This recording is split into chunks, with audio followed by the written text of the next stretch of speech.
नमस्कार and hello students. आज हम सीए इंटर के लिए कंपनीज एक्ट में चैप्टर नंबर 4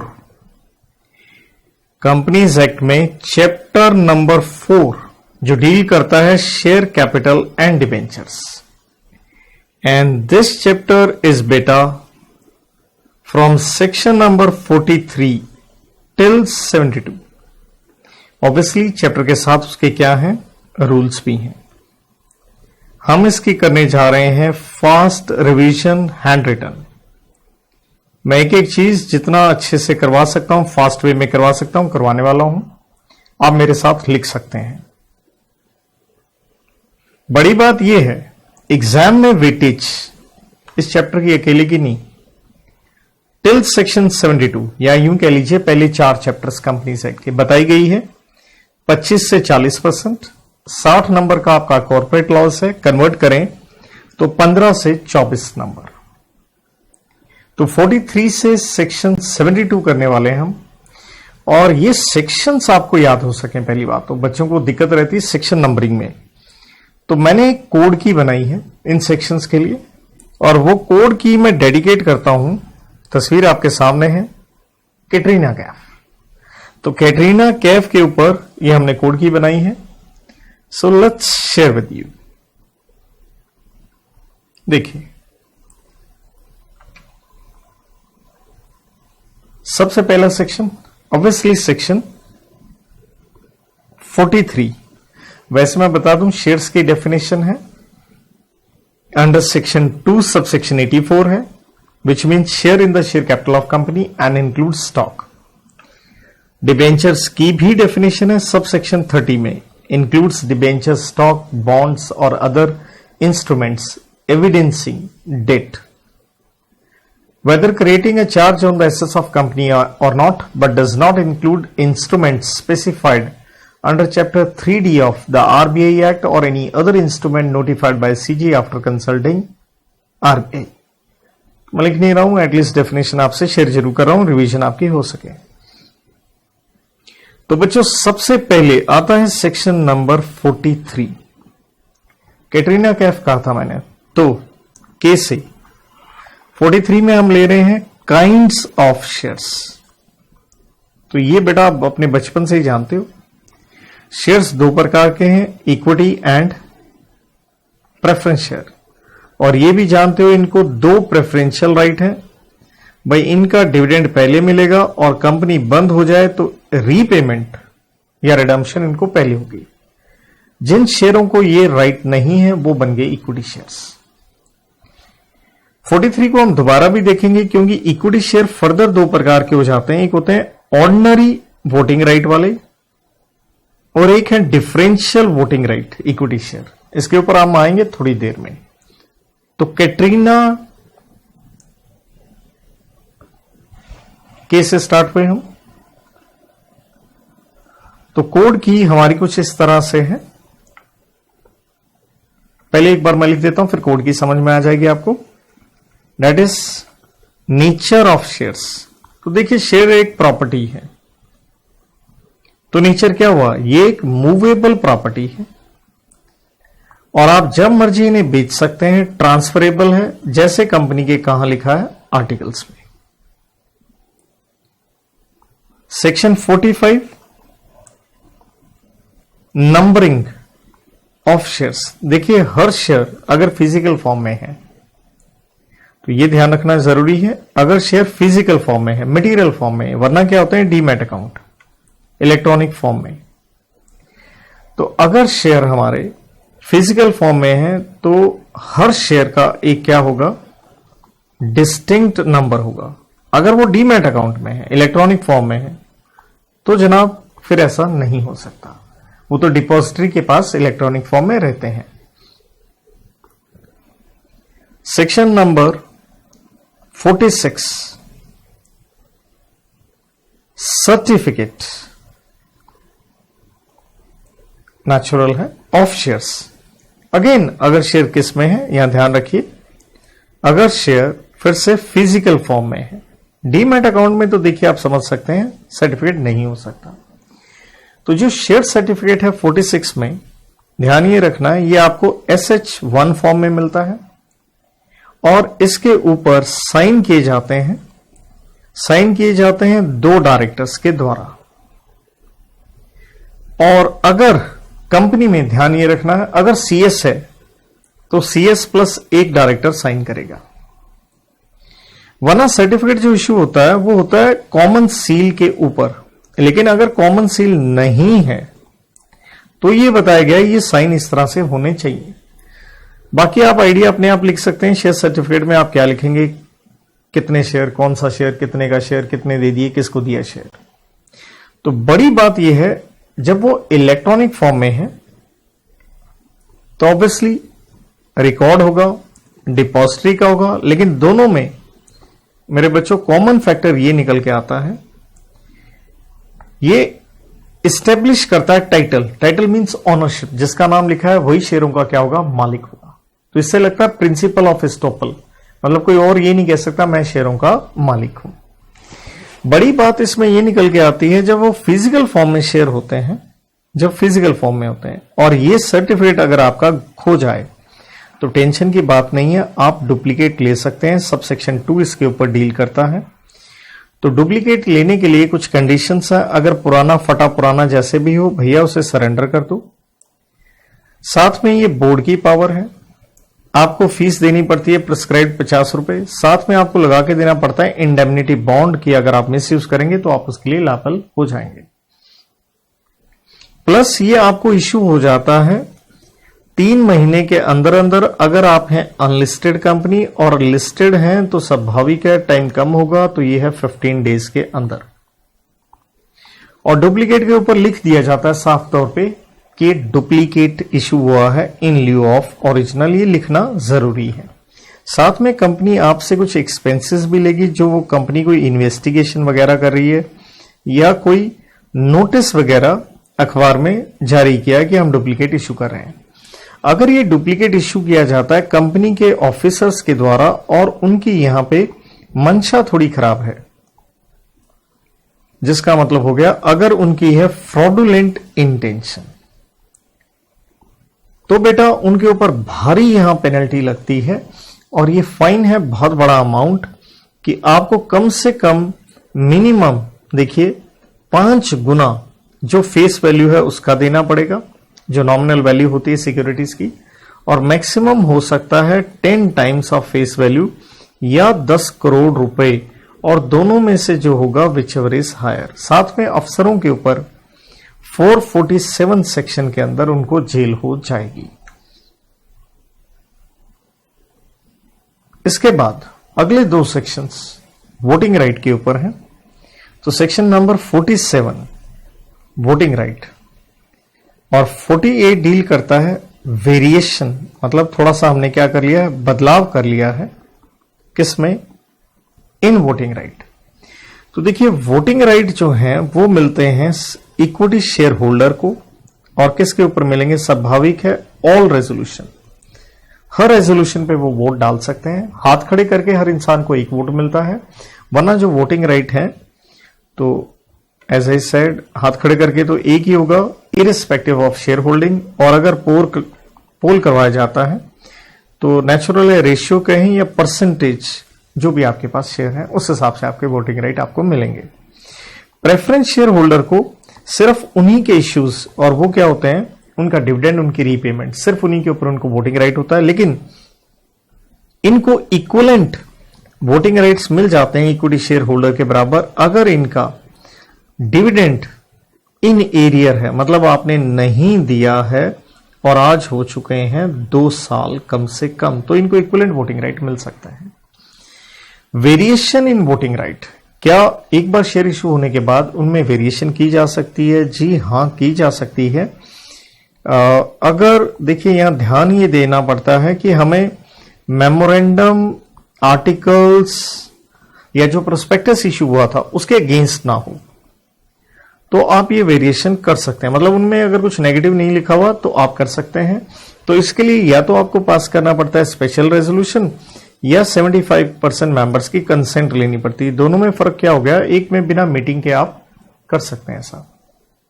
नो डाउट यहां पे कुछ डिसेंटिंग शेयर होल्डर हो सकते हैं, जो कि बताया गया है कि 10% ऑफ इश्यूड कैपिटल हो सकते हैं, और अगर वो ना खुश हैं तो इसके लिए वो अप्लाई कर सकते हैं नेशनल कंपनी लॉ ट्राइब्यूनल में 21 डेज के भीतर भीतर। अब ट्राइब्यूनल उसके ऊपर ऑर्डर देगा, क्या वेरिएशन कंफर्म की जाए, कैंसिल की जाए या मॉडिफाई किया जाए। तो इसके बाद सेक्शन नंबर 49, 50 दोनों आपस में भाई हैं। एक है कॉल ऑन शेयर्स और दूसरा है कॉल इन एडवांस। तो कॉल ऑन शेयर्स, देखिए शेयर्स के टॉपिक में एक कॉमन फैक्टर है, हर सेक्शन के अंदर एक ही पॉइंट आएगा, एज पर आर्टिकल्स। तो कॉल ऑन शेयर्स जो मंगवानी है आपने या कॉल इन एडवांस है, दोनों में कॉमन फैक्टर एक आ गया जी, एज पर आर्टिकल, ये तो पक्का है। तो मेन ध्यान रखना है कॉल ऑन शेयर्स यूनिफॉर्म होनी चाहिए, मतलब एक तरह के शेयर्स के ऊपर अमाउंट क्या रहेगा, सेम होना चाहिए। और कॉल्स के ऊपर अंदर गैप कम से कम आपको 1 महीने का रहना चाहिए, और ये पावर होती है बेटा बोर्ड ऑफ डायरेक्टर्स की होती है, वही कॉल मंगवा सकते हैं। और आपके लिए अंडर सेक्शन 10 ये डेट होता है, आपको पे करना ही पड़ता है, और समय में पैसे नहीं देंगे तो स्वाभाविक है आपके से ब्याज लिया जाएगा, और ब्याज लिया जाता है 10%, और नो डाउट इसको कम या वेव किया जा सकता है, और वो भी बोर्ड की पावर है। एंड एक चीज और कहें तो दो कॉल के जो कॉल का गैप तो मैंने लिख दिया, एक शेयर के ऊपर कॉल आप ज्यादा से ज्यादा मंगवा सकते हैं 25% ऑफ नॉमिनल वैल्यू।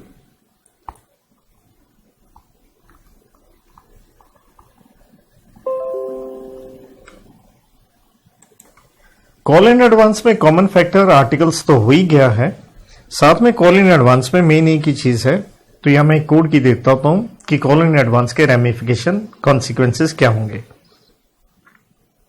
वीर, जिसका मतलब हो गया भाई, वीर हमारा लॉस एंजलिस में है, ए से आर्टिकल मैंने बता दिया। देखिए वी से है वी आर, वोटिंग राइट आपको कोई एक्स्ट्रा नहीं मिलेंगे, हाँ आपको इंटरेस्ट मिल सकता है 12%। रिफंड एक बार आपने पैसा दे दिया, स्वाभाविक है आपको नहीं मिलेगा। नो डाउट आपकी लायबिलिटी क्या होगी, खत्म। ऐसे आर्टिकल्स मैंने बता ही दिया था। इसके बाद सेक्शन 51 एक ही लाइन का है, 52 एंड 53। 51 कहता है डिविडेंड, तो मैंने कहा था एक चीज कॉमन फैक्टर दिखेगी आपको, वो है एज पर आर्टिकल्स, प्लस यहां ध्यान रखना है डिविडेंड स्वाभाविक है किसके ऊपर मिलेगा, पेड अप अमाउंट के ऊपर, ऑन पेड अप अमाउंट। और इसके बाद आता है हमारा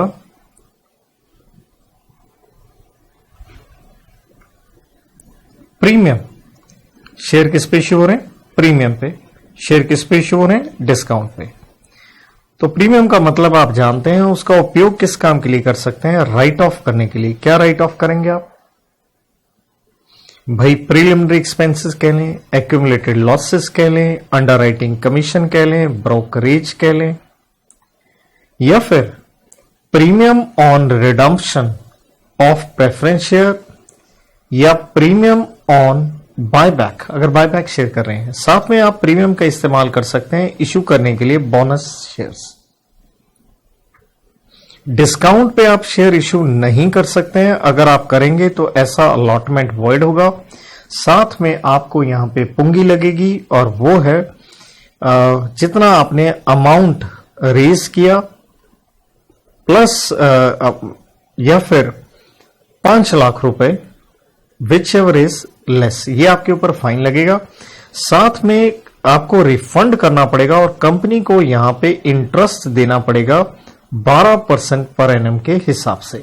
हाँ, डिस्काउंट पे देने के लिए 2 एक्सेप्शंस हैं, वो ये बताई गई हैं कि अगर आप स्वेट इक्विटी शेयर इश्यू कर रहे हैं सेक्शन 54 में, या फिर आप क्रेडिटर्स के साथ क्या कर रहे हैं, डेट रीस्ट्रक्चरिंग हो रही है, कंपनी की डेट रीस्ट्रक्चरिंग हो रही है, या हम इसे कहते हैं कोई रेजोल्यूशन प्लान अप्रूव हुआ है, क्योंकि आप अपने क्रेडिटर्स का पैसा नहीं दे पा रहे हैं, तो उसको उसके लिए बदले में शेयर दे रहे हैं। जैसे बैंकों का है, उनका पैसा नहीं दे पा रहे हैं, एनपी हो गया तो शेयर दे रहे हैं, तो वो हम डिस्काउंट पे दे सकते हैं। तो यहां तक जो कोड की बनती है वो मैं अब आपको लिख के दे रहा हूं।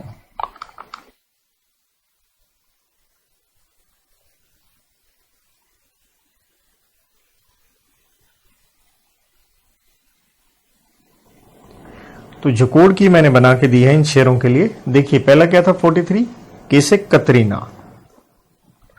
अगला क्या था एन से नेचर ऑफ शेयर्स, कतरीना ना 2 बार क्यों, नंबरिंग था सेक्शन नंबर 45 में, कतरीना ना 46 में क्या था शेयर सर्टिफिकेट, तो ये है सी से कह लीजिए, ये नाना हो गया, सी से चिल्लाती या चिल्लाई कह लीजिए, कतरीना नाना चिल्लाई। इसके बाद 47 48 में वोटिंग राइट थे, तो वो 2 सेक्शन है, वो अगले क्या है call and share, call in advance, call पे कॉल, अगला क्या है डिविडेंड, डायल करता रहा, मतलब कोई फोन करके परेशान कर रहा है, क्यों कर रहा है देख सकते हैं आप, प्यार है उसे, प्रीमियम, राइट। तो चाहे यहां तक कोड की ले लीजिए, आगे बढ़ाना हो प्रीमियम डिस्काउंट ऐसे कर सकते हैं, या फर्दर मैं कोड की आपको बना के देता हूं।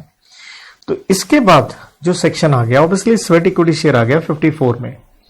तो अब मैं जो सेक्शन लिखवा रहा हूं ये टाइप्स ऑफ शेयर्स हैं, तो बेहतर होगा उसका मैं एक अच्छा सा आपको चार्ट बना के दूं, और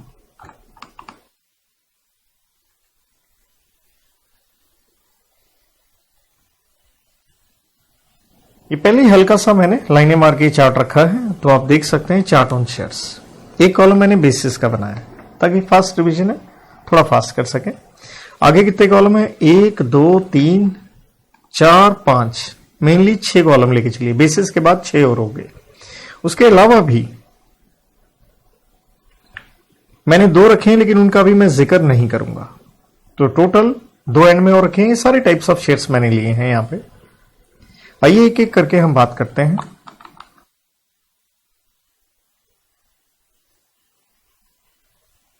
तो देखिए 54 में मैंने कहा sweat equity shares, section 54। ESOP आप पूरा लिखना चाहें employ stock option, employ stock option, और इसे बेटा आप कहां पढ़ते हैं, इसे आप पढ़ते हैं section number 62 sub section 1 clause B में।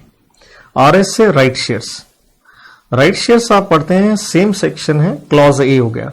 सर वो पहले क्यों नहीं लिखा, देखिए इन दोनों का आपस में कुछ रिश्ता है, तो इन दोनों को साथ में लिखना चाहिए, आंसर काफी हद तक सेम जाता है। क्यों सेम जाता है आपको एक चीज और पता होनी चाहिए, दरअसल इन दोनों की डेफिनेशन भी दी गई है। स्वेट इक्विटी शेयर एस से है तो इसकी डेफिनेशन आती है बेटा सेक्शन 2 सब सेक्शन 88 में। इसोप ई से है तो उसकी आती है अंडर सेक्शन 2 सब सेक्शन 37 में, ये भी याद होना चाहिए। प्रेफरेंशियल इशू, तो थोड़ा ध्यान दीजिएगा, प्रेफरेंशियल इशू प्रेफरेंस शेयर की बात नहीं कर रहा हूं, ये भी यही सेक्शन है 62(1) क्लॉज सी है। बीएस से समझ के आप बोनस शेयर्स, बेटा इसके ऊपर 63 आता है। और अभी मैं 43 में बात कर रहा था इक्विटी शेयर 2 प्रकार के होते हैं, एक ऑर्डिनरी होते हैं, एक डिफरेंशियल वोटिंग राइट, तो ये सेक्शन 43 के अंदर। एक बार प्रेफरेंस शेयर बायबैक उसको मैं साइड में, उनको इसके कंपैरिजन में मैं नहीं लेके चल रहा, लेकिन साथ में इनके रूल नंबर भी बताए गए हैं। तो देखिए रूल नंबर कुछ इस तरह से मैं याद रखता हूं, मेरा तो तरीका सीधा सा है भाई, डीवीआर के ऊपर आता है 4, रूल नंबर 4 आ जाता है, एंड स्वेट इक्विटी पे 8, इसोप पे 12, राइट शेयर पे कोई है नहीं, प्रेफरेंशियल इशू पे 13, बोनस शेयर के ऊपर है बेटा 14। तो ये थोड़ा सा इस तरह से आप लेके चलिए तो इजी हो जाता है। तो आइए अब बारी है स्वेट इक्विटी शेयर्स की। अगर आप डेफिनेशन रिकॉल करें 2 सबसेक्शन 88 में, ये एक इक्विटी शेयर ही होते हैं। ये किसको इशू किए जाते हैं, ये इशू किए जाते हैं टू हुम, देखिए कॉलम देख रहे हैं डी प्लस ई, डायरेक्टर प्लस इंप्लॉय को। डायरेक्टर कोई भी हो, होल टाइम हो या ना हो, इंप्लॉय भी कोई भी हो, बस इंप्लॉय में ध्यान ये रखना पड़ता है इंप्लॉय परमानेंट होने चाहिए, हिंदुस्तान में है या हिंदुस्तान के बाहर है, डायरेक्टर कोई भी, सारे के सारे। और ये किसके डायरेक्टर या इंप्लॉय, तो मैं इसे हमेशा कहता हूं कश। इसका मतलब क्या है, कंपनी के, सब्सिडरी के, चाहे होल्डिंग के। तो स्वेट इक्विटी शेयर आपने इनको इशू किए हैं डिस्काउंट पे या कंसीडरेशन अदर देन कैश, क्योंकि इन्होंने आपको कोई know how value addition, IPR, intellectual property rights दिए हैं। और ईसोप आप किसे इश्यू करते हैं? जब सब सेक्शन 37 में डेफिनेशन पढ़ते हैं तो ईसोप ये भी इक्विटी शेयर है बेसिकली, जो आप किसको देते हैं? मैं इसे कहता हूं डोई, डायरेक्टर, ओ से ऑफिसर, ई से एम्प्लॉय, इनको दिए जाते हैं। तो यहां पे ध्यान ये रखना होता है, हम इन डायरेक्टर को नहीं देते। भाई कौन से डायरेक्टर नहीं? इनको नहीं दिए जाते। एक है इंडिपेंडेंट डायरेक्टर एंड वो डायरेक्टर जिनके पास कंपनी के मोर देन 10% इक्विटी शेयर्स हैं, डायरेक्टली या इनडायरेक्टली, बड़े डायरेक्टर। इंडिपेंडेंट हो गया एक, और जिनके पास मोर देन 10% कंपनी के शेयर हैं उनको नहीं दिए जाते। एम्प्लॉय वगैरह में सेम वही पॉइंट है, परमानेंट होने चाहिए ये। एंड ये डायरेक्टर, एम्प्लॉय वगैरह फिर से सेम पॉइंट है, ये किसके होंगे? वही कश जो मैं कह रहा था, CSH, कंपनी, सब्सिडरी या होल्डिंग के, दोनों में कॉमन फैक्टर है। फर्क इतना है, ईसोप में आपको दिए जाते हैं एट ए फ्यूचर डेट, और एक प्राइस क्या होता है? पहले से ही फिक्स्ड होता है, at a predetermined price. Now going to right shares. देखिए राइट शेयर्स ऑब्वियसली आप किसको देते हैं? एग्जिस्टिंग शेयर होल्डर को, अपने पहले से ही शेयर होल्डर जो आपका है उसको। प्रेफरेंशियल इश्यू पे बड़ी चीज आपको यह पता होना चाहिए, प्रेफरेंशियल इश्यू पे साथ में लगता है सेक्शन 42 प्राइवेट प्लेसमेंट। तो ये एक बल्क में अलॉटमेंट की जाती है, सिलेक्टेड एक व्यक्ति भी हो सकता है, पर्सन कहें या पर्संस कहें या आप ग्रुप कह सकते हैं, क्योंकि सेक्शन 42 लगता है प्राइवेट प्लेसमेंट, वो नहीं भूलना चाहिए। इससे पहले वाले चैप्टर का बोले तो चैप्टर नंबर नेचुरल है 3, prospectus and allotment of securities. जहां तक बोनस शेयर का सवाल है, अगेन ये एग्जिस्टिंग शेयर होल्डर को दिए जाते हैं, लेकिन बोनस शेयर में मैं अलग से बता दूं, यहां आपको लॉ की अगर बात करूं तो यहां पे सेक्शन 123(5) भी है, वो नीचे मैं एक कॉलम बना दूंगा अदर्स नाम से, वहां दिख भी जाएगा आपको। Equity share with differential voting right आप किसको इश्यू करेंगे? अरे भाई कंपनी इश्यू कर रही है, जिसको इश्यू कर रही है कोई भी व्यक्ति वो हो सकता है। बढ़ते हैं आगे। अगला कॉलम आप देख रहे हैं एफपीओ। यहां पे एफपीओ का मतलब क्या है? इसका मतलब है फर्दर पब्लिक ऑफर। तो आपको पता यह होना चाहिए, जो सेक्शन नंबर 62 है ना, वो सारा डील ही करता है फर्दर पब्लिक ऑफर, चाहे राइट शेयर हो, ईसोप हो या प्रेफरेंशियल इश्यू हो। तो फर्दर पब्लिक ऑफर, देखिए स्वेट इक्विटी शेयर्स तो तभी देंगे आप जब एम्प्लॉय आपको कुछ देगा, तो पहले तो नहीं शेयर दे देंगे, नई नई कंपनी बनी, राइट। तो 62 में तो मैंने साफ कहा वो डील ही करता है एफपीओ, उसका हेडिंग इस सेक्शन का मार्जिनल नोट ही ये है, फर्दर पब्लिक ऑफर, साफ लिखा है एक्सप्रेसली। तो इसलिए मैं कह सकता हूं दिमाग लगाते हुए अगर हम बात करें कि भाई ये इंप्लाइडली मतलब अंडरस्टूड है, ये भी फर्दर ही होगा, पहले तो आएगा नहीं, चाहे सेक्शन में साफ नहीं लिखा, अंडरस्टूड है। सेम वे अगर आप लेके चलें बोनस शेयर में या equity share with differential voting right, तो मैं कहूंगा इनमें भी यही कॉमन सेंस होती है कि पहले नॉर्मल आप शेयर इश्यू करेंगे तभी बोनस देंगे ना, तो ये एक फर्दर इश्यू ही है, ये भी एक फर्दर इश्यू ही है। तो 3 एक्सप्रेसली बताए गए हैं। देन प्राइसिंग लिख के दिया मैंने। स्वेट इक्विटी शेयर्स तो हमने पहले ही कह दिया था, जहां तक इनका सवाल है ये डिस्काउंट पे होंगे या फिर consideration other than cash.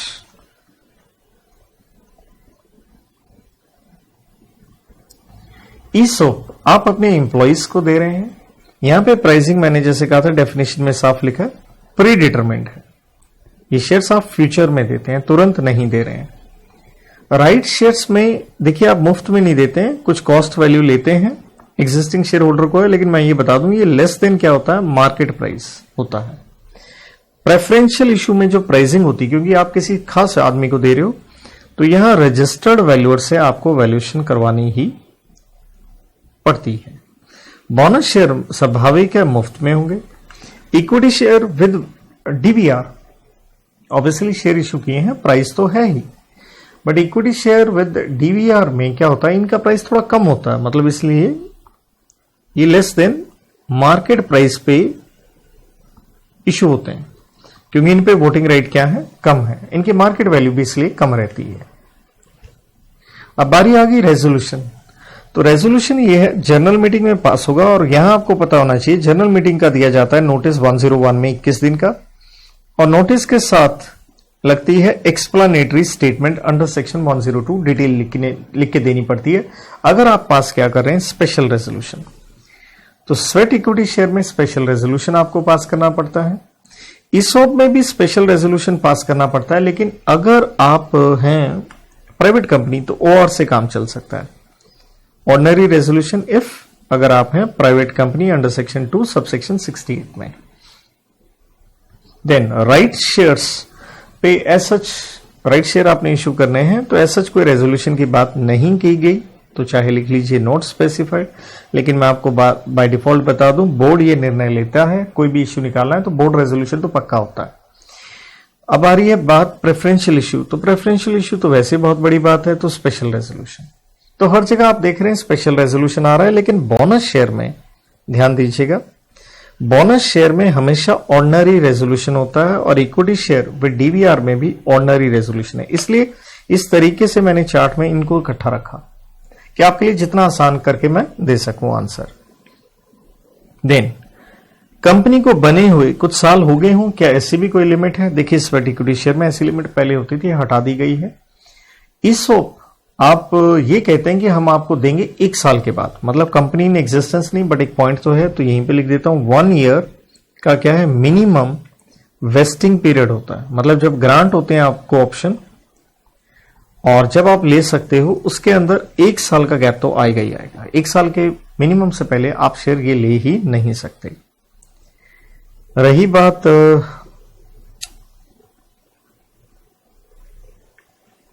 Right share की, तो देखिए ऐसा कुछ नहीं है, प्रेफरेंशियल इश्यू में भी ऐसा कुछ नहीं है, और नेचुरल है बोनस शेयर में भी ऐसा कुछ नहीं है। लेकिन डीवीआर में एक चीज बताई गई है, आपने पिछले 3 साल से डिफॉल्ट ना किया हो, तो दैट मीन्स कंपनी 3 साल पुरानी होनी चाहिए। नो डिफॉल्ट, कोई डिफॉल्ट नहीं होना चाहिए आपका in last 3FY financial year में। भाई किसमें? इन फाइलिंग किस चीज की? एनुअल रिटर्न सेक्शन 92 में आता है, फाइनेंशियल स्टेटमेंट 137 में आता है। तो पिछले 3 साल से उनका कोई डिफॉल्ट ना हो, तो यूं कह सकते हैं 3 साल पुरानी कंपनी, इस लिहाज से कह रहे हैं। एज पर आर्टिकल्स, ये चीज मैंने कह दी थी, शेयर्स में एक कॉमन पॉइंट है, कहीं भूल जाओ ये पॉइंट तो पक्का लिखो ही लिखो। एज पर आर्टिकल्स इसलिए टिक कर रहा हूं, हाँ जी एज पर आर्टिकल ही ये इश्यू होंगे, ऐसे ये इश्यू हो ही नहीं सकते। LIP, लिप का मतलब है, समझ के होंगे वैसे आप, लॉक इन पीरियड, जिसका मतलब है क्या कुछ समय के लिए आपके ऊपर रोक लगाई जा सकती है, आप शेयर नहीं बेचेंगे, बिल्कुल लगाई जा सकती है, स्वेट इक्विटी शेयर में लगाई जाती है, और स्ट्रेट वे ये समय है 3 बरस का यहां पे। और ईसॉप में कंपनी की मर्जी होती है, एज कंपनी स्पेसिफाइज, कि आप तब तक आगे बेच नहीं सकते हैं। राइट शेयर्स में कुछ ऐसा नहीं है, बाकी कहीं भी ऐसा कुछ नहीं है, ना ही प्रेफरेंशियल इशू में होगा, ना ही बोनस शेयर में होगा, ना ही डीवीआर में। देन सबसे महत्वपूर्ण पॉइंट सीलिंग। सीलिंग का मतलब होगा एक लिमिट, क्वांटम कह सकते हैं, कि आप ज्यादा से ज्यादा कितना इशू करेंगे। तो स्वेट इक्विटी शेयर जो आप इशू करेंगे उसमें बेटा बिल्कुल एक लिमिट है, और ये लिमिट है आपकी अनलिस्टेड कंपनीज के लिए जो बताई गई है। ये लिमिट बताई गई है, इसको हम 2 भाग में देखेंगे, एक है एनुअल, एक है ओवरऑल। एनुअल मींस 1 साल में इतनी लिमिट, लेकिन ओवरऑल का भी हमें ध्यान रखना है। एनुअल में 2 बातें हैं, ओवरऑल। एनुअल में है कि भाई आप ये रुपीस में है और इश्यू प्राइस है, 1 साल में आप स्वेट इक्विटी शेयर इश्यू कर सकते हैं 5 crore, issue price is the word, या फिर 5 करोड़ इश्यू प्राइस, और 15% of paid up equity share capital. 2 चीजें होंगी, दोनों में से आपने लेना है विच एवर इज हायर। ये विच एवर इज हायर का साइन डाल दिया मैंने। ओवरऑल आप कर सकते हैं 25%, किस चीज का? सेम यही, paid up equity share capital. Whichever is higher ना समझ में आए तो देखिए थोड़ा लिख लीजिएगा या ऐसे एरो बना लीजिए, विचेवर इज हायर। और जबकि स्टार्टअप कंपनीज में ये 50% की लिमिट होती है, तो साइड पे थोड़ा लिखना हो तो ये भी लिख सकते हो आप, स्टार्टअप में 50% है 10 साल के लिए, वो भी। देखिए ईसॉप में ऐसी कोई लिमिट नहीं है। राइट शेयर्स नेचुरल है, आपको एक रेशियो में इशू होते हैं एग्जिस्टिंग शेयर के मुताबिक। अगला प्रेफरेंशियल इशू है, तो ऐसा कोई सीलिंग नहीं है। बोनस शेयर में भी स्वाभाविक है, एग्जिस्टिंग शेयर होल्डर को है तो एक रेशियो में इशू हो जाते हैं, क्योंकि बोनस शेयर को हम कहते हैं कैपिटलाइजेशन ऑफ प्रॉफिट्स। डीवीआर में पक्का याद रखिए कि डीवीआर जितने शेयर हैं उनके मैक्सिमम वोटिंग राइट हो सकते हैं 74%। Maximum voting right of aggregate total DVR not to exceed, तो मतलब जितने डीवीआर हैं उनके मिला के वोटिंग राइट आपने ध्यान रखने हैं 74% से ज्यादा ना हो, तो उस तरह से उसकी लिमिट निकाली जा सकती है। देन कंपनी ने कोई डिफॉल्ट ना किया हो, अगर ये इश्यू करना है कोई डिफॉल्ट ना किया हो इनकी पेमेंट में। देखिए ये हम सीधा हमारे लास्ट 2 पॉइंट पे जाएंगे, एक बोनस शेयर पे जाएंगे एंड दूसरा डीवीआर पे जाएंगे। आपने डिफॉल्ट ना किया हो किसकी रीपेमेंट में, deposit plus interest, debenture plus interest, या स्टैट्यूटरी ड्यूज किसके, एम्प्लॉइज के। आप लिखना चाहें लिख सकते हैं, 3 होते हैं, प्रोविडेंट फंड, बोनस, ग्रेच्युटी। और यहां से ध्यान क्या रखना है, यही तीनों चीजें इधर भी ले आइए। इसके अलावा प्लस लिख रहा हूं, इसके अलावा यहां पे बताया गया है इनका भी डिफॉल्ट ना हो, ना तो लोन प्लस इंटरेस्ट का डिफॉल्ट हुआ हो आपका, ना ही आपका प्रेफरेंस शेयर की रिडम्पशन वगैरह पे आपका डिफॉल्ट हो, ना ही आपका डिविडेंड से रिलेटेड डिफॉल्ट हो, ना ही आपका डिफॉल्ट हो in transfer to investor education and protection fund section 125 में जो आता है। लेकिन यहां पे ये बताया गया अगर ये जो आपने डिफॉल्ट, ये 3 पॉइंट अगर मैं छोड़ दूं, इन तीनों को छोड़ते हुए बाकी अगर आपने डिफॉल्ट किए हैं तो अगर आप उन्हें करेक्ट कर लेते हैं, ये जो डीडी वाले 3 पॉइंट छोड़ दीजिए, करेक्ट अगर आप कर लेते हैं तो आफ्टर 5 साल, जिस साल करेक्शन कर लेंगे 5 साल के बाद आप डीवीआर इशू कर सकते हैं। तो ये थे कॉमन फैक्टर्स। अब आप देख रहे हैं मैंने एक अदर्स नाम से लिख दिया है, तो दैट मीन्स ये इंडिपेंडेंट पॉइंट चलेंगे, जैसे स्वेट इक्विटी शेयर में आते हैं। तो देखिए क्योंकि आपको आईपीआर वगैरह मिला है तो यहां वैल्यूएशन करवानी होती है, intellectual property right value addition जो भी एसेट मिला है, या स्वेट इक्विटी शेयर जिस रेट पे हम आपको दे रहे हैं। और साथ में बोर्ड रिपोर्ट जो डायरेक्टर्स की बनती है 134 में, उसमें भी आपको डिस्क्लोजर देना होता है। देन बड़ी बात, बहुत बढ़िया बात ये है पेरी पेसू क्लॉज, जिसका मतलब है स्वेट इक्विटी शेयर्स की प्रायोरिटी बिल्कुल इक्वल प्रायोरिटी होती है इक्विटी शेयर के बराबर, मतलब ऑल लिमिटेशन प्रोविजंस वगैरह इक्विटी वाली इनके ऊपर भी एप्लीकेबल होंगी।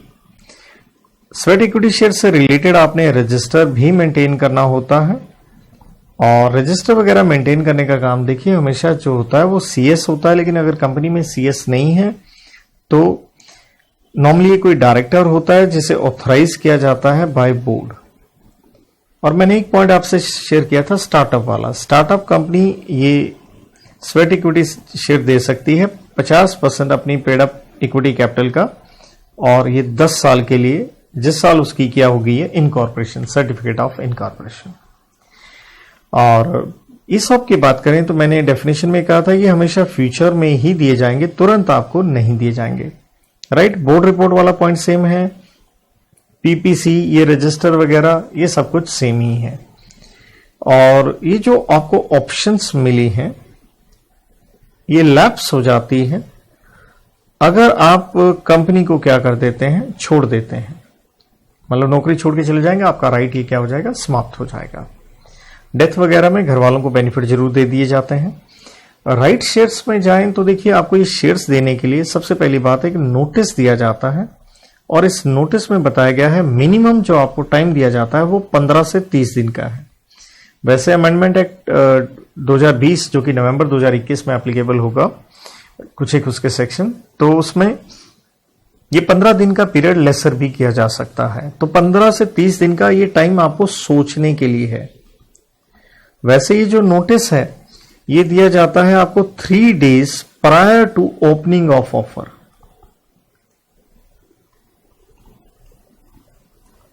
उससे पहले दिया जाएगा और आपको टाइम दिया जाता है कि आपने शेयर लेने हैं या नहीं, क्योंकि मुफ्त में तो मिल नहीं रहे हैं।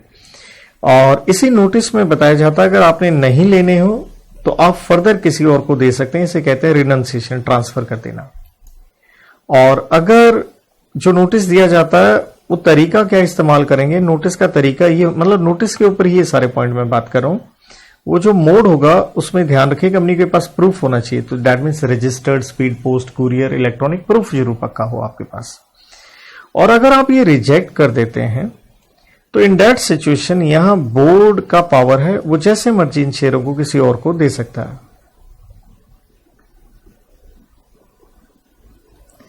देयर आफ्टर बारी आती है प्रेफरेंशियल इशू की। तो महत्वपूर्ण चीज मैंने आपको बताई थी, सेक्शन 42 प्राइवेट प्लेसमेंट की जो प्रोविजंस हैं वो सारी की सारी यहां पे एप्लीकेबल होंगी। वो सेक्शन 7 में ही चलेगा। और जब आप प्रेफरेंशियल इशू कर रहे हैं, प्रेफरेंशियल इशू में जो सिक्योरिटीज होंगी, कौन से शेयर होंगे ये ध्यान रखें। या तो ये इक्विटी शेयर होंगे या कन्वर्टिबल होंगी ये securities. Convertible securities natural into what, equity share, कोई और नहीं हो सकते। तो घूम फिर के इक्विटी वाली बात है। बोनस शेयर की अगर हम बात करते हैं तो यहां पॉइंट ये आता है सोर्सेस क्या रहेंगे। और सोर्सेस में हमें ये देखना है क्या आप fully paid bonus share issue कर रहे हो, एक नया शेयर, या क्या कर रहे हो पार्टली को कन्वर्ट कर रहे हो फुली पेड में। तो देखिए टेक्निकल आपको ये पता होना चाहिए, फुली पेड के ऊपर सेक्शन 63 लगता है और उसने बताए हैं 3 सोर्सेस। या तो फ्री रिजर्व में से, या सिक्योरिटी प्रीमियम इस्तेमाल कर लीजिए, या कैपिटल रिडम्पशन रिजर्व आप इस्तेमाल कर सकते हैं। फ्री रिजर्व देखिए पता होना चाहिए, आप डेफिनेशन पढ़ते हैं सब सेक्शन 43 में, सिक्योरिटी प्रीमियम अभी हम बात कर रहे थे 52 में, CRR सेक्शन 69 में आ जाएगा, इन तीनों में, राइट। और अगर आप पार्टली करते हैं तो यहां पे जो लॉ है वो रेगुलेशन नंबर 39(2) में दे रखा है। ऑब्वियसली आर्टिकल्स की है, टेबल F की है, और उसने बताया है आप सिर्फ फ्री रिजर्व का ही इस्तेमाल कर सकते हैं। और रूल नंबर 14 बेसिकली ये कहता है एक बार आपने डिक्लेयर कर दिया ना बोनस शेयर, आप उसे क्या नहीं कर सकते, कांट रिवोक, जिसका मतलब है कैंसिल नहीं कर सकते। Bonus issue not in lieu of dividend, ये बिल्कुल भी डिविडेंड के बदले नहीं होता है, ये कैपिटलाइजेशन ऑफ प्रॉफिट होता है। तो इसलिए यहां पे ये सेक्शन 123 सब सेक्शन 5 की प्रोविजन कहती है कि आप बोनस शेयर 2 प्रकार के इशू कर सकते हैं, या तो नया, या जैसे मैंने आपको बोल दिया था आप क्या करें, अपना पार्टली पेडअप को फुली पेडअप में कन्वर्ट कर लें, या तो ऐसे कर सकते हैं। देन इक्विटी शेयर में डीवीआर की बात आ गई, तो उसमें यह है कोई ऑफेंस आपका नहीं होना चाहिए इन लास्ट 3 फाइनेंशियल ईयर कह लीजिए, किस में किसी भी एक्ट का, चाहे वो सकरा एक्ट हो, चाहे वो सेबी एक्ट हो, चाहे वो फेमा एक्ट हो, मतलब किसी कानून का आपने उल्लंघन ना किया हो। नो डाउट यहां पे भी आपको बोर्ड रिपोर्ट में डिस्क्लोजर वगैरह देने पड़ते हैं। और ध्यान ये रखिए डीवीआर वाले जो शेयर हैं इनको इक्वल राइट्स हैं जो नॉर्मल शेयर्स को होंगे, एज टू कह लीजिए कोई बोनस इशू आया है या राइट इशू वगैरह आया है। और देखिए इसको आप क्या नहीं कर सकते, कांट कन्वर्ट या रिकन्वर्ट, किसमें, इनटू ऑर्डिनरी इक्विटी शेयर, मतलब दोनों अलग अलग प्रकार के हैं, आपस में आप दोबारा चेंज नहीं कर सकते उनका कैरेक्टर कह लीजिए। तो इस तरह से कई सेक्शन मैंने एक इजी चार्ट बना के आपको देने की कोशिश करी है, होप सो आपने मेरे साथ में भी लिख लिया हो। अब मैं बात करता हूं प्रेफरेंस शेयर और बायबैक, क्योंकि ये रिलेटेड कॉन्सेप्ट हैं। तो देखिए प्रेफरेंस शेयर पे आता है section number 55 and rule number 9 आ जाता है। और बायबैक पे दरअसल 3 सेक्शन लग जाते हैं 68 से लेके 70 तक, और साथ में रूल नंबर 17 के अंदर ये आ जाता है। तो इन दोनों में अगर हम कॉमन फैक्टर लेके चलें तो देखिए एज पर आर्टिकल्स तो दोनों में सेम है ही है, आर्टिकल्स वाला पॉइंट तो दोनों में ही क्या जाएगा, सेम ही जाएगा। एंड देन प्रेफरेंस शेयर जब आप इशू करते हैं तो देखिए हमें यहां पे एसआर चाहिए होता है, राइट। और बायबैक जब करते हैं तो एसआर स्पेशल रेजोल्यूशन से लिमिट तय होती है। बायबैक आप कितना कर सकते हैं, आप कर सकते हैं 25% 4 आइटमों का। Paid up capital, paid up capital में दोनों तरह के शेयर आ गए, इक्विटी प्रेफरेंस तो 2 हो गए, फ्री रिजर्व, सिक्योरिटी प्रीमियम का। इस तरह से है स्पेशल रेजोल्यूशन। यहां पे बोर्ड रेजोल्यूशन से आप बायबैक कर सकते हैं, बस ये लिमिट हो जाती है 10% और ये 3 आइटम की बनती है, paid up equity share capital, FR free reserve plus security premium.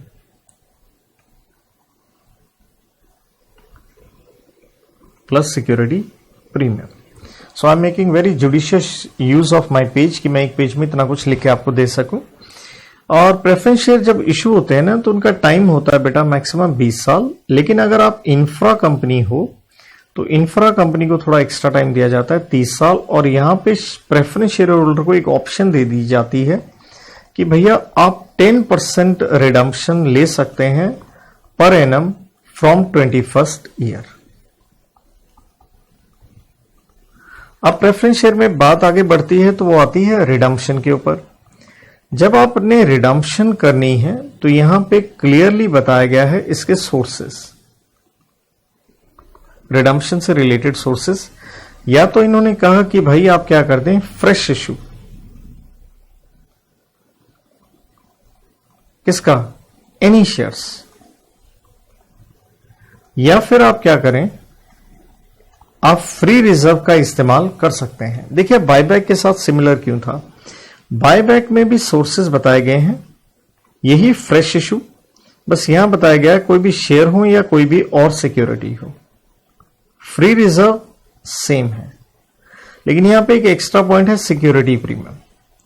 और यहां यह बताया गया अगर आप फ्री रिजर्व या सिक्योरिटी प्रीमियम से करते हैं तो जितने नॉमिनल वैल्यू के आपने बायबैक किया है उतना अमाउंट इक्विवेलेंट आपको ट्रांसफर करना होता है कैपिटल रिडम्पशन रिजर्व में, और ये यहां पे खत्म हो जाता है सेक्शन 69। और यहां पे भी ये कहा गया ये जो दोनों करने हैं ये दोनों करने हैं अप टू नॉमिनल वैल्यू जितने के प्रेफरेंस शेयर कैपिटल है रिडीम करने के लिए। और प्रेफरेंस शेयर में आगे अगर हम बढ़े तो वो ये है कि ये फुली पेड होने चाहिए वरना आप रिडीम नहीं कर पाएंगे। सेम वे बायबैक में भी यही है, फुली पेड वो होने चाहिए। प्रेफरेंस शेयर में लास्ट पॉइंट ये आता है कि हम मान लेंगे ये रिडम्पशन हो गई है। दरअसल अगर कंपनी के पास पैसे ना हो तो हम रिडम्पशन मान लेते हैं कि हो गई है। अगर 75% प्रेफरेंस शेयर होल्डर वैल्यू में एग्री करें, साथ में एनसीएलटी अगर अप्रूवल दे दे तो हम मान लेंगे इनकी रिडम्पशन हो गई है और इनको क्या दे दिए जाएंगे, नए प्रेफरेंस शेयर। लेकिन अगर डिसेंटिंग प्रेफरेंस शेयर होल्डर हैं तो एनसीएलटी उनको एक एग्जिट अपॉर्चुनिटी जरूर देगा। तो प्रेफरेंस शेयर पे इतना ही कंसेप्ट था।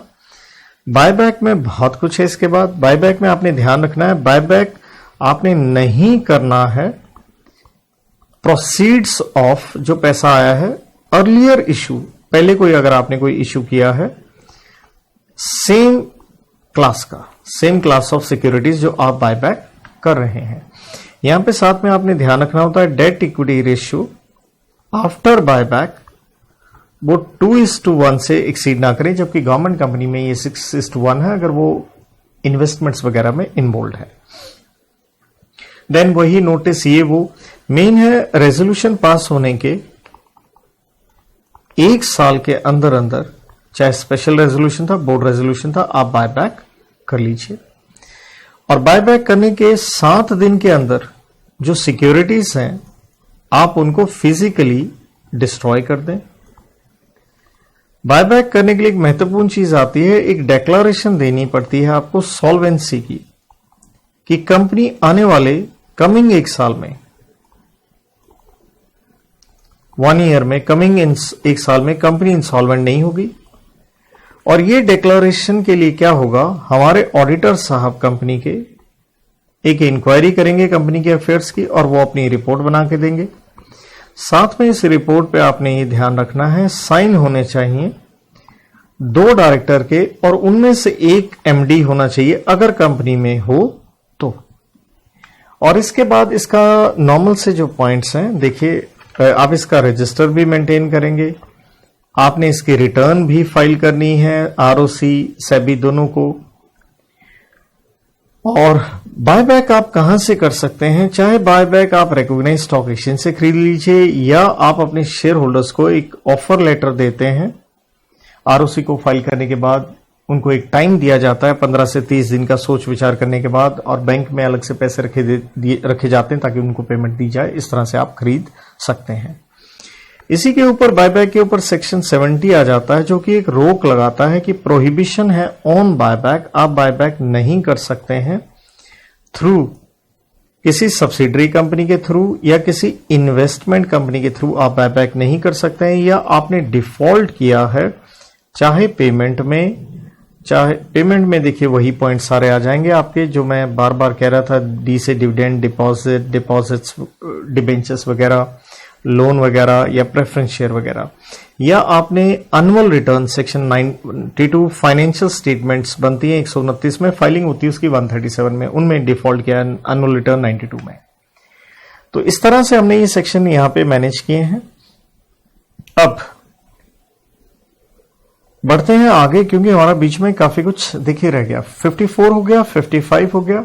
अब हम बात करते हैं सेक्शन नंबर 56, और 56 के साथ बाय डिफॉल्ट 58 एंड 59 अटैच हो जाते हैं। और ये कंसेप्ट एक तरह से कंसेप्ट वाइज ले लीजिए आप, इसे कहते हैं ट्रांसफर एंड ट्रांसमिशन।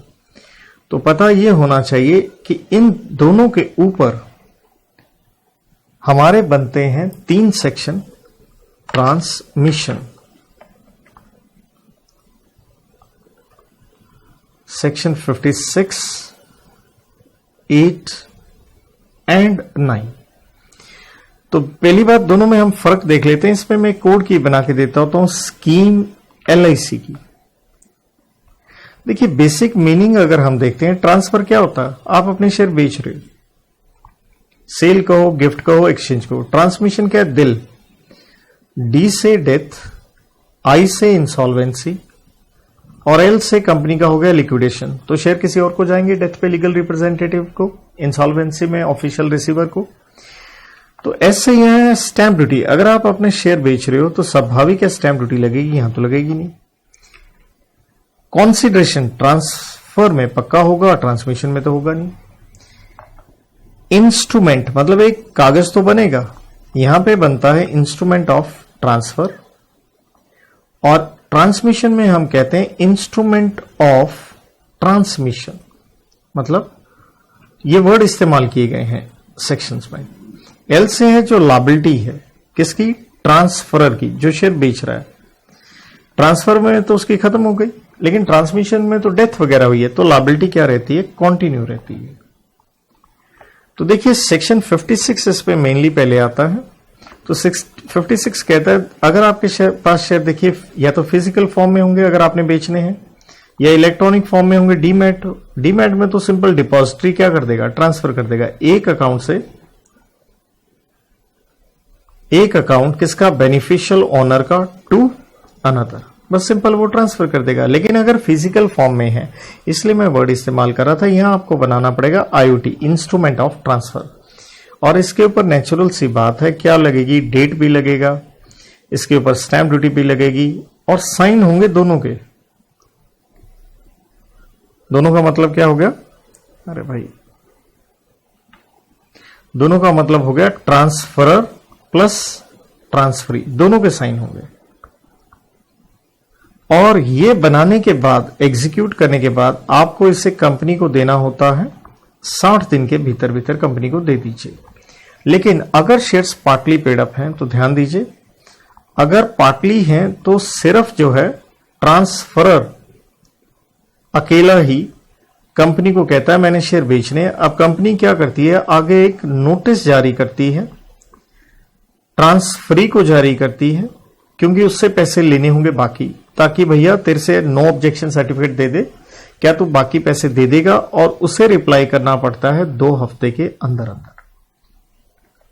साथ में ध्यान दीजिए, इसी में बात, क्योंकि सेक्शन 56 में आती है ट्रांसमिशन की, डेथ वगैरह की बात, तो उसमें बेसिकली आप ये देखिए, लीगल रिप्रेजेंटेटिव का राइट होता है, उसमें 2 ऑप्शन हो जाती हैं, या तो ये अपने नाम पे क्या कर ले, ट्रांसफर करवा ले, या फिर ये क्या कर सकता है, डायरेक्टली जो शेयर्स है ना वो किसी को सेल कर सकता है, ट्रांसफर कर सकता है, उसमें कोई दिक्कत नहीं। नो डाउट कंपनी को आप शेयर सर्टिफिकेट देंगे, सक्सेशन सर्टिफिकेट कहें या डेथ सर्टिफिकेट भी लगा के देंगे। यहां पे लिंक होता है सेक्शन नंबर 58, क्योंकि हुआ क्या, कंपनी ने टीटी ट्रांसफर ट्रांसमिशन से मना कर दिया। अब हम 58 में क्या कर रहे हैं, अपील कर रहे हैं, एनसीएलटी को कर रहे हैं, नेशनल कंपनी लॉ ट्राइब्यूनल को कर रहे हैं। तो यहां पे आंसर 2 कैटेगरी में जाता है, या तो आप हैं जी प्राइवेट कंपनी या आप हैं पब्लिक कंपनी। तो प्राइवेट कंपनी में तो रिस्ट्रिक्शन होती है ट्रांसफर वगैरह पे, तो यहां पे जो अपील करना है, तो अपील ध्यान दीजिए, अपील जो है वो करी जाएगी सिर्फ एंड सिर्फ किसके द्वारा, ट्रांसफरी के द्वारा की जाएगी। सेम वे यहां पे है, और अपील आपने करनी होती है, उसका टाइम है या तो 30 दिन के अंदर अंदर कर दीजिए, जब कंपनी ने क्या किया, मना कर दिया, या फिर 60 दिन। ये 60 दिन कहां से स्टार्ट होंगे, जिस दिन आपने आईओटी सबमिट किया था, तो टोटल 60 ही बनते हैं। मना करने के 30 दिन में, क्योंकि मना करने पे भी प्राइवेट कंपनी में यहां लॉ है कि 30 दिन के अंदर अंदर कंपनी मना कर सकती है, तो 30 + 30 60। पब्लिक कंपनी में है 60 दिन के अंदर अंदर कर दीजिए। अगर कंपनी ने टीटी 30 दिन में नहीं किया तो टोटल 90 हो गए ना, यहां पे नहीं किया तो देखिए रिवीजन है, फास्ट है, तो थोड़ा सा जितना शॉर्ट हो सके उतना लिख रहा हूं। या 90 डेज, जिस दिन आपने आईओटी सबमिट किया था। तो प्राइवेट कंपनी में गेम 60 दिन की है, 30 + 30 या डायरेक्ट 60, उधर है 60 + 30 या स्ट्रेट वे 90। अब ट्राइब्यूनल का नेचुरल ऑर्डर आएगा, और ट्राइब्यूनल ये भी कह सकता है कि भैया आपको डैमेजेस देने हैं। ट्राइब्यूनल ये कहेगा ये टीटी कीजिए, 10 दिन के अंदर अंदर आप ट्रांसफर ट्रांसमिशन कीजिए। इसी के ऊपर लिंक हो जाता है सेक्शन 59, क्योंकि अगर ये टीटी नहीं होगा तो रजिस्टर ऑफ मेंबर गलत हुआ पड़ा है, तो rectification of register of member. Rectification क्यों करवा रहे हैं, क्योंकि या तो आप मेंबर बने लेकिन आपका नाम डाला नहीं जा रहा, या आप मेंबर नहीं रहे, राइट। तो इसलिए आप ट्राइब्यूनल के पास यहां एप्लीकेशन दे सकते हैं, और सेम कॉन्सिक्वेंस है, 10 दिन में वो ऑर्डर देगा कि ये रेक्टिफिकेशन करी जाए। बीच में रह गया जी सेक्शन नंबर आपका एक 57। यहां क्या है, आपने पर्सोनेशन किया, बहरूपीय बने हैं, पर्सोनेशन किया है धोखा देने के लिए, क्योंकि आप यहां क्या करना चाहते हैं, ओआईसी स्वामी। आप कह रहे हैं मैं हूं ऑनर सिक्योरिटीज का, मेरा है इंटरेस्ट, अगर कंपनियों में शेयर कैपिटल नहीं होती तो इंटरेस्ट कहते हैं, ये कूपन मेरा है, और एसडब्ल्यू से है कि ये शेयर वारंट मेरा है, मतलब धोखा देके आप ये लेना चाहते हैं। तो भैया धोखा देंगे तो पेनल्टी लगेगी, आपको यहां जेल हो सकती है 1 से 3 साल, आपको फाइन लग सकता है 1 से 5 लाख तक का। इसके बाद बच्चों देखिए, इसके बाद अगर मैं बात करूं तो सेक्शन 60, 61, 64, जबकि 65 आपके कोर्ट से हटा दिया गया है, ये बचे, और 65 के साथ कहूं 72 भी हटा दिया गया, उसकी बात भी मैं यही कर रहा हूं। 60 कहता है अगर subscribed capital and issued capital ये दोनों कंपनी ने पब्लिश करनी है। कब पब्लिश करनी है, अगर किसी भी कागज पे, नोटिस, सर्कुलर, एडवर्टीजमेंट या डॉक्यूमेंट पे अगर आपने ऑथराइज्ड कैपिटल लिख दिया ना, तो साथ में सब्सक्राइब्ड एंड इशूड कैपिटल भी आपको लिखनी पड़ेगी प्रोमिनेंटली, उतने ही कॉन्स्पिक्युअसली अट्रैक्टिंग वे में। 61 डील करता है आपकी ऑल्ट्रेशन ऑफ कैपिटल के ऊपर। तो ऑल्ट्रेशन ऑफ कैपिटल आप किस तरह से कर सकते हैं, और उसकी ऑल्ट्रेशन करने के बाद ऑर्डिनरी रेजोल्यूशन से होती है, और उसकी 64 में आप फाइलिंग करते हैं आरओसी के पास। तो मेन है ये ऑल्ट्रेशन किस तरह से कर सकते हैं? ऑल्ट्रेशन हो सकती है या तो आपने क्या किया, शेयर की वैल्यू घटा दी या बढ़ा दी, मतलब consolidation of share into larger amount या sub division into smaller amount, या आप कंपनी की ऑथराइज्ड कैपिटल बढ़ाना चाहते हो, या आप शेयर से स्टॉक में कन्वर्ट करना चाहते हो, या आप राइट ऑफ करना चाहते हो अनसब्सक्राइब्ड कैपिटल जो लोगों ने नहीं ली। 65 में आता है रिजर्व कैपिटल क्रिएट करना। तो रिजर्व कैपिटल कब क्रिएट करनी होती है? अगर आप कन्वर्ट हो रहे हैं किससे, अनलिमिटेड से टू लिमिटेड कंपनी। और रिजर्व कैपिटल का मतलब है ये पैसा सिर्फ एंड सिर्फ कब मांगेंगे आप, वाइंडिंग अप पे, जबकि सेक्शन कोड्स में नहीं है। 72 शेयर हो या डिबेंचर हो, आप उसकी क्या करवाते हैं, nomination, right. So I am afraid, हाँ नहीं, सेक्शन तो अभी बहुत रहते हैं हमारे। सेक्शन 66 रहता है जिसपे हम बात करते हैं रिडक्शन ऑफ कैपिटल की। तो बेटा जी section number 66 that is on accounts में टॉपिक भी पढ़ते हैं आप, ऑल्ट्रेशन ऑफ कैपिटल।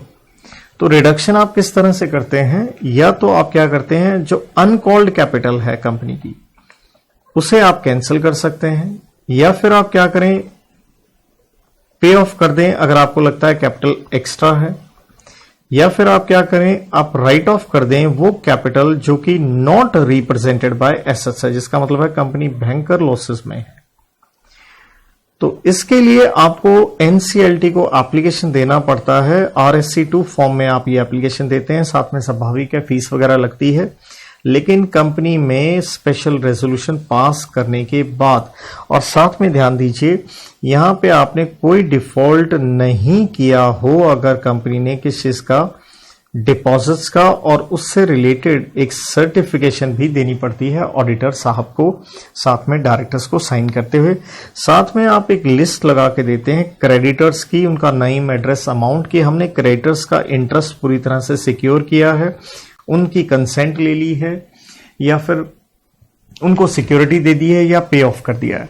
इसके बाद क्या होता है, एनसीएलटी जो है वो एक नोटिस जारी करती है, किसको जारी करती है, सेंट्रल गवर्नमेंट को, आरओसी को, सेबी को और क्रेडिटर्स को, कि 3 महीने का इनको एक टाइम देती है कि भैया कोई ऑब्जेक्शन है तो बता दो, नहीं है तो ऑब्वियसली अब एनसीएलटी का ऑर्डर आ जाएगा। ऑर्डर आने के बाद कंपनी इसे पब्लिश करेगी और साथ में आरओसी को फाइलिंग करनी है, और आरओसी को जब फाइलिंग करेंगे मिनट बुक लगाएंगे, जिसका मतलब है प्रॉपर सारा रिकॉर्ड किस तरह से रिडक्शन हुई आप लिख के देंगे, और मेंबर्स की लायबिलिटी रिडक्शन पे खत्म हो जाती है अनलेस उनका इंटेंट है to defraud creditors. So I am fast because I don't have any choice. Section number 67 में आता है एक प्रोहिबिशन है कंपनी के ऊपर ऑन, 2 बातें हैं, आप अपने शेयर्स नहीं खरीद सकते हैं, राइट, और दूसरी बात है एंड आप नहीं प्रोवाइड कर सकते हैं,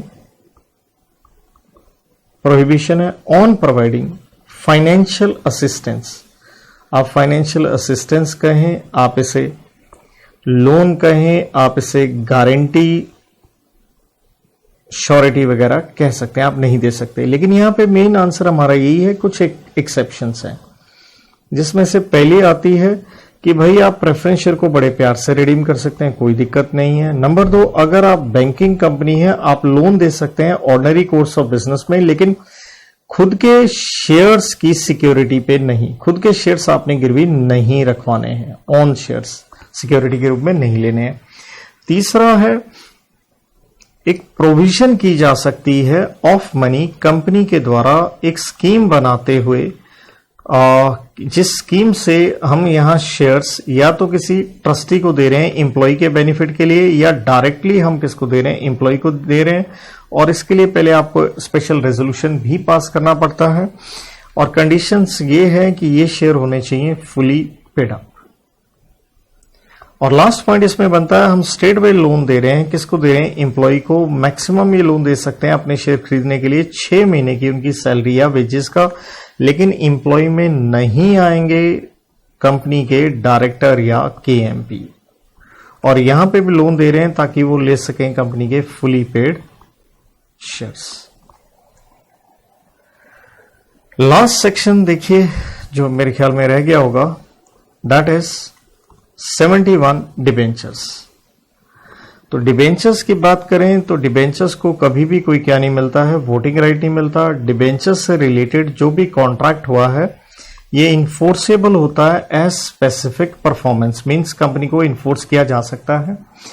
अगर सिक्योर डिबेंचर्स होते हैं तो सिक्योर डिबेंचर्स में एक समय होता है 10 साल के लिए ये इशू हो सकते हैं, लेकिन ये टाइम पीरियड 3 साल है अगर आप क्या है, 30 साल है सॉरी, अगर आप क्या है इंफ्रास्ट्रक्चर कंपनी है। देन डिबेंचर्स से रिलेटेड देखिए, अगर आपका कोई पब्लिक ऑफर आया है या यूं कह लीजिए अगर आप ये ऑफर दे रहे हैं मोर देन 500 लोगों को, चाहे वो पब्लिक हो चाहे वो आपको मेंबर्स हो, तो आपको यहां पे क्रिएट करना पड़ता है या अपॉइंट करना पड़ता है, क्रिएट करना पड़ता है ट्रस्ट डिबेंचर, ट्रस्ट डीड बनाइए आप, जिससे क्या होगा आपको एक अपॉइंट करना है ट्रस्टी,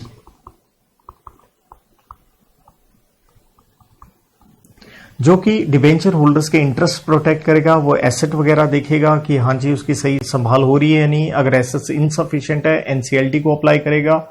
और ये ट्रस्टी जो है इसकी डिस्क्वालिफिकेशन बताई गई है, ये बेनिफिशियल शेयर होल्डर, ये गारंटर नहीं होना चाहिए, ये ऐसा बंदा नहीं होना चाहिए जो इंटाइटल्ड फॉर मनी है, ये कंपनी का प्रमोटर, डायरेक्टर, एम्प्लॉय वगैरह या उनका रिश्तेदार नहीं हो सकता, इसका कंपनी में पेक्यूनरी इंटरेस्ट नहीं हो सकता अमाउंटिंग टू 2% ऑफ टर्नओवर और इनकम और 50 lakh which ever is less.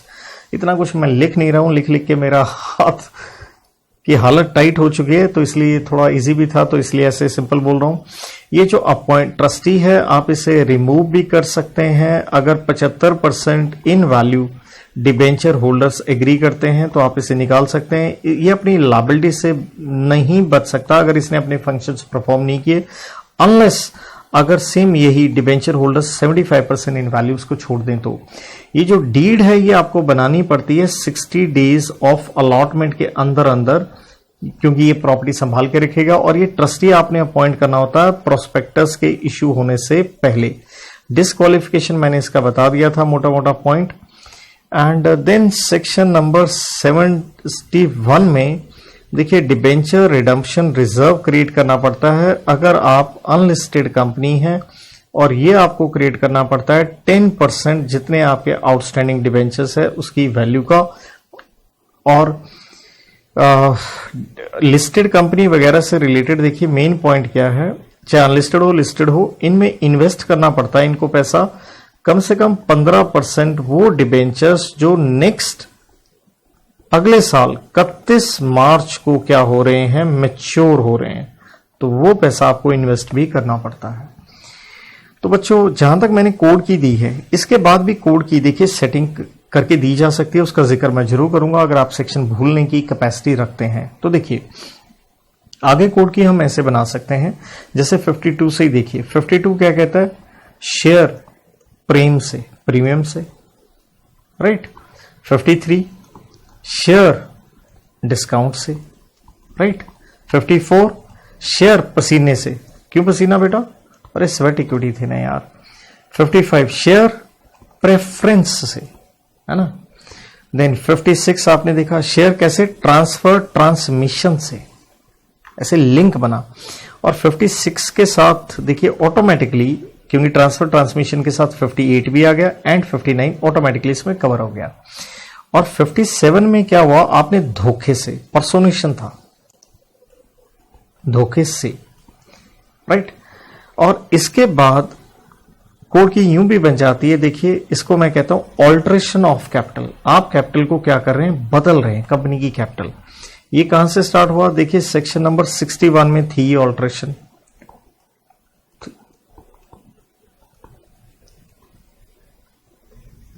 और 68 से 70 था आपका बायबैक। तो ध्यान दीजिए कैसे बनी ये सेटिंग। 61 में तो सीधा सीधा ऑल्टरेशन ही है। 62 में ऑल्टरेशन कैसे हुई, ये राइट शेयर प्रेफरेंशियल इशू वगैरह। 63 में क्या आ गए, नए बोनस शेयर आ गए। 64 में अभी मैंने कहा था ये ऑल्टरेशन से रिलेटेड ये फाइलिंग करनी होती है आरओसी को, ऑर्डिनरी रेजोल्यूशन की। 65 में वो रिजर्व कैपिटल आपको बनानी पड़ती है, राइट। 66 में आपने क्या किया, रिडक्शन किया जी, तो ऑल्टरेशन हुई कैपिटल। 67 में आपने वो परचेज किए जी अपने शेयर, यहां क्या आ गया जी, बाय बैक कर लिया। तो इस ढंग से भी आप सेक्शंस को याद कर सकते हैं। होप सो ये क्लास आपको कुछ एडवांटेज देके गई हो। मैंने ये कहा था कि हाँ फास्ट रिवीजन है, तो ये आपके सामने है, देखिए एक पेज में मैंने ये प्रिंट आउट लिया, आपके रजिस्टर का पेज है, और नो डाउट एक मैंने कंपैरेटिव आपको ये लिख के दिया था। तो 2 पेज में इतना बड़ा चैप्टर मैंने लगभग कुछ लिखा नहीं, तो ट्रस्टी वाला नहीं बताया, लेकिन बता दिया, लिखा नहीं बस।